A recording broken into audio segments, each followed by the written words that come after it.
Tani, edhe pse ti je njohur më shumë se sa mbase dy të tjerët, plus që je vetmja këtu që u bërë edhe meme.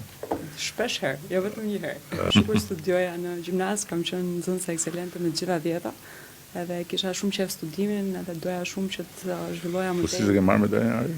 Jo, sepse ika para vitit 4 nga Shqipëria, dhe pavarësisht se kisha mesataren 10.0 dhe isha e para e shkollës time, nuk arrita do ta merrja medaljen se ka qenë një rregull që nëse si përmbyll të 4-ta vitet në Shqipëri. S'është fare jo. Kështu që do vazhdoj të vit jap medalje për tjerët. Kjo do jetë rregull i vazhdueshëm. Kështu që ndërkohë që isha në vit parë, në vit dytë, kisha vendosur që doja një arsim të mirë, edhe atëherë, për të qenë sinqert, nuk më duket sikur Shqipëria i plotësonte kriteret e Çfarë viti ka qenë? Unë kam qenë 2007 që të lëvizja nga Shqipëria. Edhe ishte ajo periudha të tmerrshme e universiteteve që meritokracia ishte inekzistente dhe ti ishe një nxënës i mirë dhe dilje mirë, ishte diçka që nuk ndodhte në Shqipëri.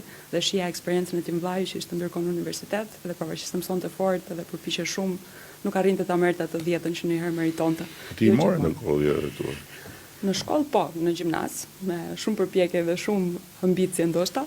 Pastaj vendosa dhe i thash dhe prindërve të mi që një moshë të hershme, që 15 vjeç, që thash unë dua të shkoja shtetit, më thanë jo, do rrish në Shqipëri. Bëra një lobim shumë fort me ta, edhe në fund fare i thash edhe nëse ju nuk jeni dakord, unë dua prapë që të shkoj, maksimumi i thash do pres deri të mbaroj gjimnazin dhe pastaj do ikë në universitet, se sigurisht isha 17 vjeç dhe pa lejen e prindërve nuk mund të ikja. Kështu që i binda si përfundim, edhe vendosa të shkoja në Angli për të vazhduar gjimnazin. Aty studiova në një kolegj në Cambridge për të bërë gjimnazin, dola dhe aty me rezultate shumë të larta, një ndër nxënësit më të mirë të shkollës, dhe aplikova për universitetin në Angli. U pranova në 4 universitete dhe vendosa që të studioja në LSE. Vendosa për ekonomi, sepse mendoja që ishte një deg që duhesh edhe një deg e fortë, se ne shqiptarët na kanë mësuar të zgjedhim atë lëndë më të vështirë, ndoshta nuk kisha zgjedhur një lëndë